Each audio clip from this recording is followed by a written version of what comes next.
Hey there, it's Wasted Potential 616 back again now with some more comic reviews. Let's get started with Amazing Spider-Man 631. This is the second part of the shed storyline. It's not about a garden shed, it's in fact a skin being shed. That's a terrible joke, if it was even a joke. Yeah, and it's starring the Lizard. Kind of, it's still part of the whole Gauntlet storyline, but I think they've given up just putting the Gauntlet title on the comic book. But hey, it's still really good. It's written by Zeb Wells, and it's written very well. The characters act how they're supposed to act, and they've got recently in Spider-Man they've got this really nice balance between Peter Parker's personal life and the action going on as Spider-Man, and it kind of crosses over in parts. And they've got that here, and it works well. Now, the first few pages of this were illustrated by Emma Rios, and it's okay art. It's not great. It sort of shows Craven's daughter fighting Kane. Kane's going to be involved in this story. We'll see how that goes, but you know, decent enough, but not nearly as good as Chris Pacello's artwork, and he just draws the Lizard brilliantly. And Spider-Man, really nice stylized. As I've said in previous reviews, sometimes his artwork can look rushed, but when he's given enough time, his artwork is brilliant, and it is in this. So yeah, the Lizard's out on the hunt, and Spider-Man's after him. And there's a few confrontations, and there's some dark shit that goes on in this comic. Really quite tragic, nasty stuff goes on here. I don't want to spoil it, but it's all illustrated and written and presented quite well, but very, very dark. There's some stuff where Kurt Connors and the Lizard kind of talking to each other in their minds, and the whole Lizard speak, you know, it's like a cold on raid, nest.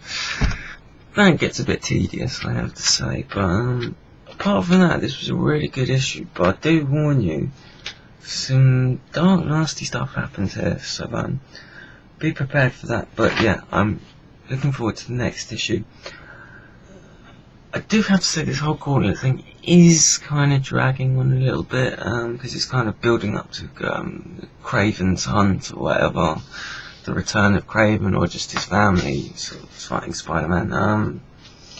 And yeah, it's been going on a bit, but it's been entertaining stories, so I mean, they all could have worked as individual stories. They're just sort of kind of tenuously linked together by the fact that Kraven's family are kind of influencing things in the back to wear Spider-Man down, making his life difficult. But yeah, it's good, well worth reading. Astonishing Xmen Xenogenesis, issue 1. Written by Warren Ellis and illustrated by Khan Andrews. I really enjoyed this. This is very good. Warren Ellis knows how to do the X-Men. He writes them very well. And he always throws something interesting in there. He's always got some cool ideas.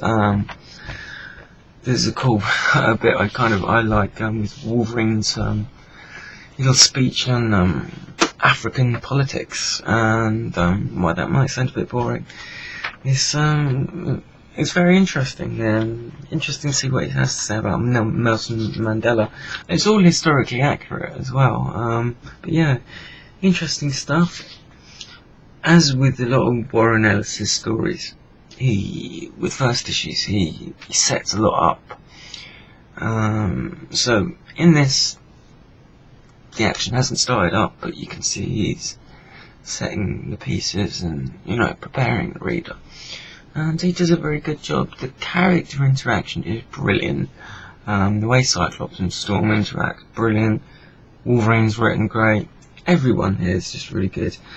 And the whole thing with this Astonishing line is it's kind of out of continuity, so, you know, Beast is with the Xmen at the moment, and it kind of is in continuity, it isn't. It's just, you can enjoy the story and not worry about the rest of continuity. But yeah, it's just really good. A lot of people don't seem to like the artwork. I like it, I don't see a problem with it. It's very stylised. The front cover's a bit weird. Emma Frost's proportions are a little bit all over the place, but you can't really see there, sort of. But apart from that, I mean, I enjoyed it. Nice wraparound cover there. And as I say, Warren Ellis, he knows how to do an X-Men story. And this looks interesting. All these sort of mutant births going on in Africa, but they're not really mutants. And we'll see. But it seems Warren Ellis knows what he's doing. Also at the end, there's sort of the script.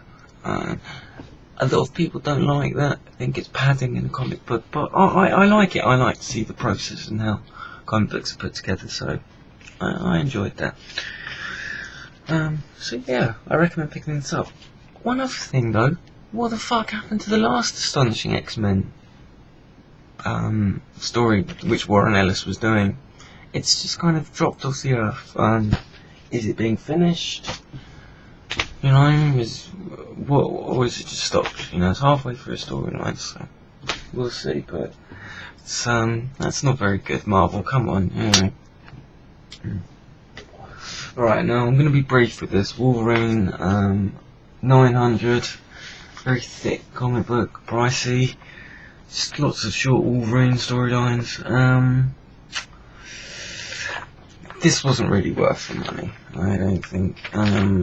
There's a cool... The first story was Wolverine in his brown costume going after this Japanese mafia guy and killing a lot of ninjas. The story is that Wolverine finds killing very easy. Hold it. And it's absolutely brilliantly illustrated by David Finch. But it's kind of a non-story. It really is. I thought it was kind of the introduction to the story, and when it was finished, I was like, oh, that's it. If you're a fan of David Finch's art, it might be worth picking up for that. But there's just no story there. But it's really well illustrated. I mean, I love brilliant art. And there's a few other stories in there. It's kind of a good one with Yellow Claw. I wasn't too impressed by the art, but it was a cool little story. Then there's a few other ones, okay, from various points of Wolverine's history, and they're alright. But the best story in here I found was one with Wolverine and Spiderman in, and it's all Wolverine's birthday. But the thing was, it's a reprint of a story that appeared in the Spider-Man comics, so I'd already read that, so that wasn't really worth it. There's another story with Wolverine fighting the Hulk. It appeared in a Wolverine comic a while ago. Excuse me. You know, so I'd already read that. So, waste of money. You know, once again, really nicely illustrated by McGuinness. But yeah, I read it.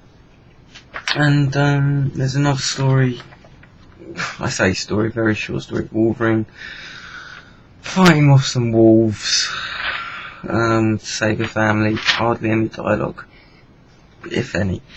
I don't think there was. So, you know, considering this is quite a thick comic book, the original material in here is very lacking. There's like 2 decent stories, 1 non-story with brilliant art, another silent story, and 2, well, 1 story's okay, and 1 decent story that I'd already read in other comics, so yeah, bit of a waste of money. So there we go. Anyway, I'll leave it at that, guys, and look after yourselves. Bye.